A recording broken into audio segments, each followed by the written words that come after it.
முக்கியமான சிலவற்றை நான் உங்களுக்கு சொல்றேன். மற்றது உங்களுக்கு ஆன்லைன்ல லோட் ஆயிடும்.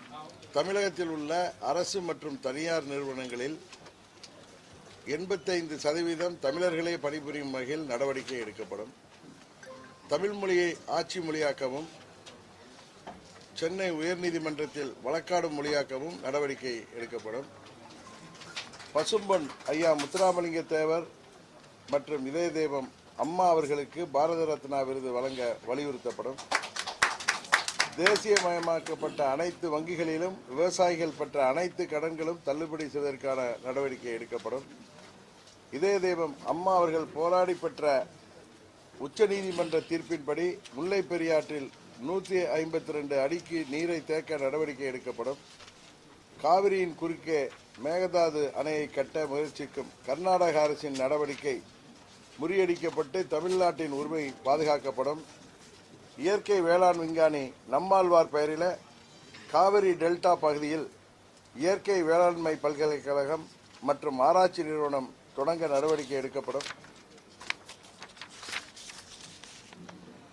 100 நாள் வேலை திட்டத்தின் வேலை நாட்கள் 150 நாட்களாக உயர்த்திடவும் ஊதியத்தை உயர்த்திடவும் நடவடிக்கை எடுக்கப்படும்.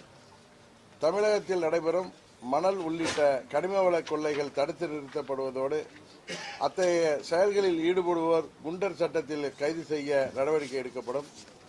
சட்டபூர்வமான சாதிவாரி கணக்கெடுப்பை மாநில அரசே நடவடிக்கை எடுப்பதோடு சமூக நீதி காத்த வீராங்கனை அம்மா அவர்களால் கொண்டு வரப்பட்ட 69% இடஒதுக்கீடு முறையாக பாதுகாக்கப்படும். தென் மாவட்டங்களில் வசிக்கும் சிறுபான்மையினருக்கு டிஎன்சி அல்லது டிஎன்டி என 2 சான்றிதழ்கள் வழங்கும் நடைமுறையை மாற்றி டிஎன்டி என்ற ஒற்றை சான்றிதழ் வழங்கிட நடவடிக்கை எடுக்கப்படும். தமிழகத்தில் மத்திய அரசின் கேந்திரிய வித்யாலயா மற்றும் PM ஸ்ரீ திட்ட பள்ளிகள் அதிக அளவில் தொடங்க நடவடிக்கை எடுக்கப்படும்.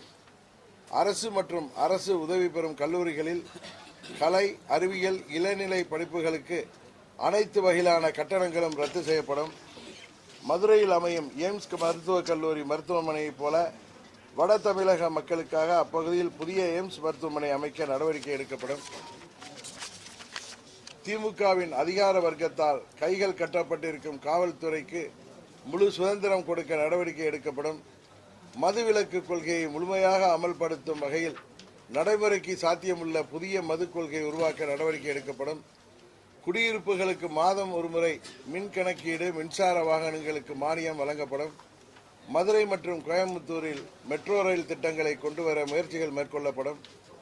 அரசு ஊழியர்கள் மற்றும் ஆசிரியர்கள் விரும்பும் பழைய ஓய்வூதிய திட்டத்தை மீண்டும் அமல்படுத்த நடவடிக்கை எடுக்கப்படும்.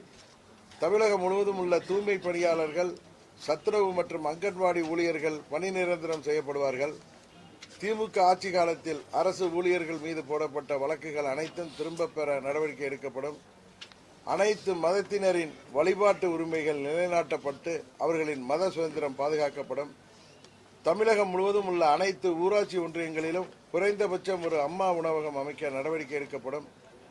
தமிழ்நாட்டில் மீண்டும் சட்டமேலவை உருவாக்க நடவடிக்கை எடுக்கப்படும்.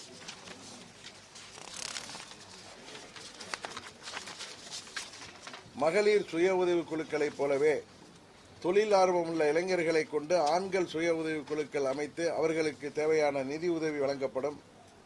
மாற்றுத்திறனாளிகளுக்கான மாதாந்திர ஓய்வூதியம் 2500 ரூபாயாக வழங்க நடவடிக்கை எடுக்கப்படும். அரசு மற்றும் தனியார் மருத்துவமனைகளில் மாற்றுத்திறனாளிகளுக்கு இலவச சிகிச்சை வழங்க நடவடிக்கை எடுக்கப்படும். திமுக காங்கிரஸ் கூட்டணியால் இலங்கைக்கு தாரை வார்க்கப்பட்ட கச்சத்தீவை மீட்க உரிய நடவடிக்கை எடுக்கப்படும்.